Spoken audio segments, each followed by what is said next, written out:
단전 단수 지시와 관련해서 이 이상민 전 장관의 자택을 압수수색을 했을 때 발견된 이 현금이요.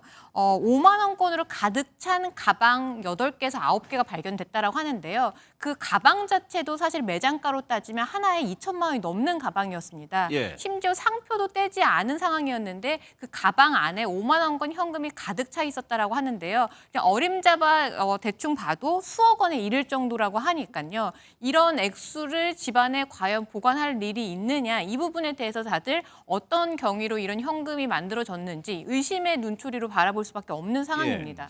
공직자윤리법에 따르면 1,000만 원 이상의 현금 보유는 신고를 해야 됩니다. 아, 그런가요? 그런데 이상민 전 장관이 재산 신고한 내역을 보면 현금은 신고한 게 없습니다. 예금만 신고를 했기 때문에 만약 저게 사실이라면 공직자윤리법을 위반한 것으로 볼 수 있을 것 같고요.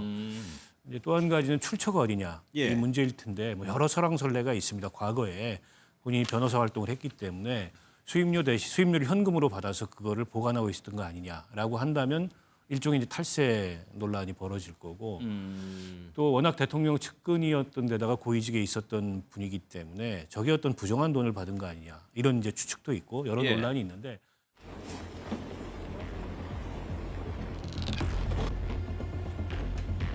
이상민 전 장관 관련해서는 그 단전단수 의혹과 관련된 자료 확보할 예정입니다. 단전 단수 관련해서 자료 확보하셨나요? 업무 수첩이나 노트북, 컴퓨터도 확보하셨습니까? 어떤 자료 확보하셨을까요? 자택에 변호인 외에 계십니까?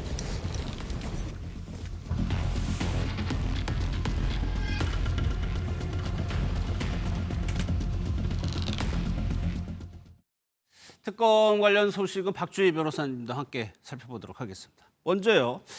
이상민 전 장관 집에서 이제 현금 뭐 뭉치 이렇게 표현이 되니까 오히려 더 관심을 많이 받은 측면이 있을 것 같기도 하고 이것이 왜 유독 주목을 받고 있어요, 이 부분이? 일단 우리들이 살면서 집안에다가 현금을 보관할 수는 있습니다. 예. 일상적으로 필요할 수는 있으니까요. 그런데 그게 액수가 고액이라고 하면 사실은 좀 상황이 달라지는데요. 예. 그런데 지난 단전 단수 지시와 관련해서 이 이상민 전 장관의 자택을 압수수색을 했을 때 발견된 이 현금이요. 5만 원권으로 가득 찬 가방 8개에서 9개가 발견됐다라고 하는데요. 그 가방 자체도 사실 매장가로 따지면 하나에 2천만 원이 넘는 가방이었습니다. 예. 심지어 상표도 떼지 않은 상황이었는데 그 가방 안에 5만 원권 현금이 가득 차 있었다라고 하는데요. 그냥 어림잡아 대충 봐도 수억 원에 이를 정도라고 하니까요. 이런 액수를 집안에 과연 보관할 일이 있느냐 이 부분에 대해서 다들 어떤 경위로 이런 현금이 만들어졌는지 의심의 눈초리로 바라볼 수밖에 없는 상황입니다. 예. 이런 보도가 나오니까 이상민 전 장관이 여러 매체를 통해서 해명을 했습니다. 해명한 내용을 보면은 그렇게 큰 금액이 아니고 한 비상금 정도 되고 수백만 원 수준이라고 얘기는 했습니다. 발견된 건 맞지만은 그 금액이 크지 않다. 박 의원님, 이 금액이 얼마냐에 따라서 이후에 뭔가 영향을 미칠 만한 게 있을까요?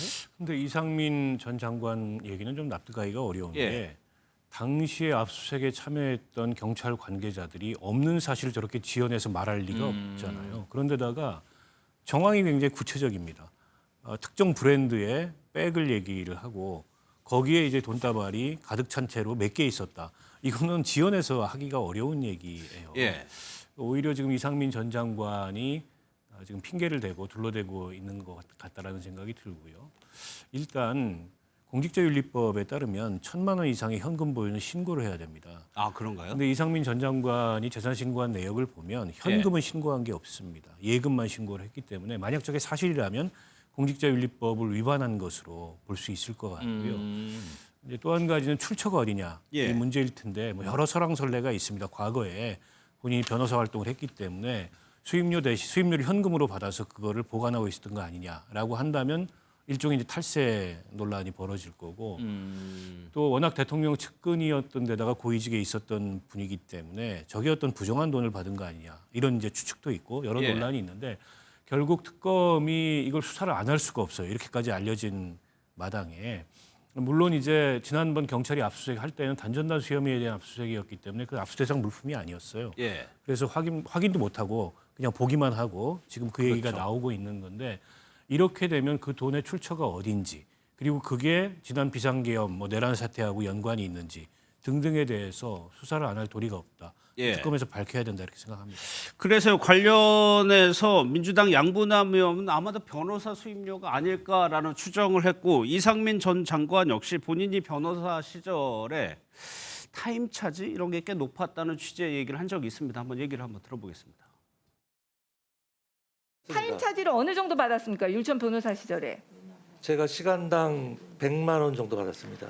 저희가 수임 상담이라는 명목으로 로펌에서 주로 많이 하는데요. 경우에 따라서는 그 금액이 수천만 원이 되는데도 못 받는 경우도 많이 있습니다. 제가 생각하기에는 이게 무슨 계엄과 관련해서 정부로 받은 돈 같지는 않고 제가 변호사들이 다 그렇다는 것은 아닌데 왕멍이 변호사들이 사건을 수임을 하다 보면은 현금으로 받는 경우가 있습니다. 그러면 그런 돈을 이제 보관할 수도 있죠.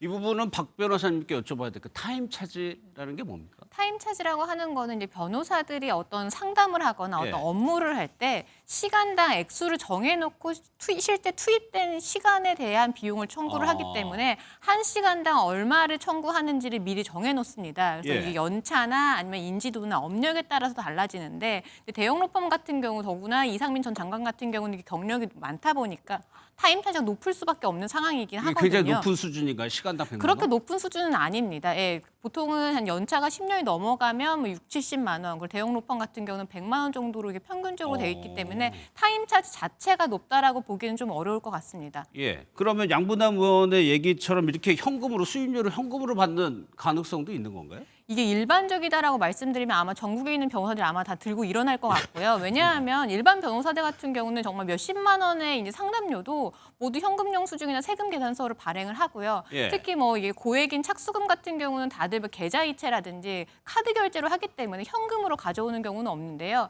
현금으로 의뢰인에게 요구를 해서 진짜 돈다발을 갖고 올 수 있는 변호사들이 전관 변호사들입니다.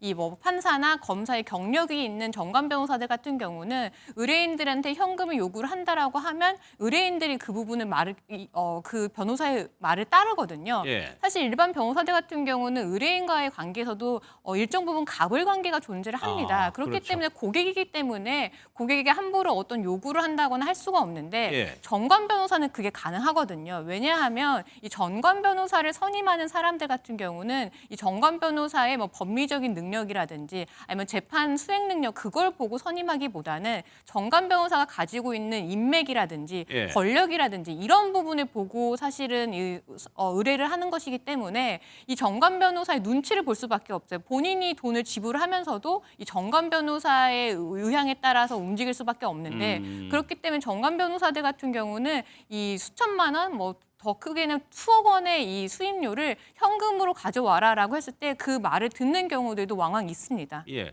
그럼 최선배 지금 얘기를 일단 비상계엄 양분남 의원도 그런 취지 얘기인데 계엄과는 상관이 없는 사건인 것 같거든요. 네, 그래서 제가 봐도 그렇습니다. 그런데 왜 특검은 이걸 주목할까요? 글쎄 말입니다. 그래서 저도 좀 의아한 거는 예. 왜 그것까지 했는지 모르겠는데 과거 이제 특히 이제 많은 분들이 기억하실 거예요. 노웅래 의원 같은 경우에도 다른 건으로 가서 집안 압수수색했다가 장롱 안에 있는 수억 원대를 발견해가지고 그 즉시 못하고 그 다음에 다시 또 발부받아가서 그 돈을 압수를 했거든요. 예. 그러니까 그 제가 보기에도 이번 건도 아마 그러는 것 같은데, 근데 저는 이제 이게 뭐 예를 들어서 거기에 관봉권처럼 뭐 띠지가 둘러 있었다든가 뭐 이러면은 직접적으로 이제 이건 계엄 수사 관련이 있는 거니까 하는 건데 저거는 사실 경조사비일 수도 있고 뭐 본인 해명은 아직 없습니다만은 예. 사실 뭐 얘기하다 보면은 경조사비 같은 경우 다른 쪽으로 좀 받은 현금들은 장롱에 뭐 몇 억씩 보관했던 건 이번에 총리 청문회에서 나왔던 건 아니겠습니까?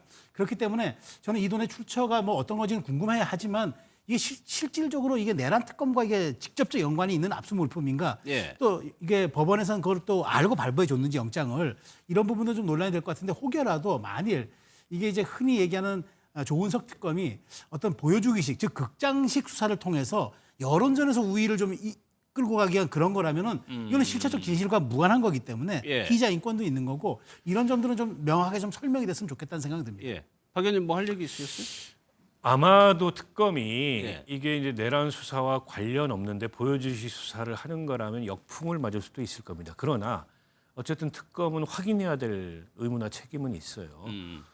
지금 이제 이상민 전 장관을 비롯해서 국무위원회 참석했던 국무위원들이 계엄 선포 당시에 본인들의 언행을 굉장히 축소하는 예. 그런 주장이나 진술을 했는데 그게 사실과는 다르다는 게 밝혀지고 있잖아요. 이상민 전 장관도 마찬가지입니다. 당시에 뭐 그 단전 단수와 관련된 문건은 얼핏 보니까 책상 위에 접혀져 있는데 내가 봤다 이렇게 헌재에 나가서 진술을 했는데 지금 CCTV 확인을 통해서 밝혀진 바에 따르면은 아예 회의 자료가 책상 가운데 있었고 그걸 이상민 전 장관이 확인하는 모습이 잡혔다는 거 아닙니까? 예. 이런 것처럼 당시 상황에 대해서 다 확인해야 될 책임이 있고 이상민 장관의 집을 압수수색하다가 물론 다른 혐의였습니다만 이제 거액의 현금 다발이 발견됐다는 것도 일단 그 돈의 성격이 뭔지 출처가 어딘지 이걸 확인할 필요가 있는 거죠. 만약 그게 계엄과 상관이 없는 거라면 그리고 이제 다른 차원에서 다뤄져야 될 문제라면은 다시 경찰이나 검찰로 그걸 특검이 이첩을 하겠죠. 특검이 계속 들고 있을 수는 없는 거지 않습니까? 예.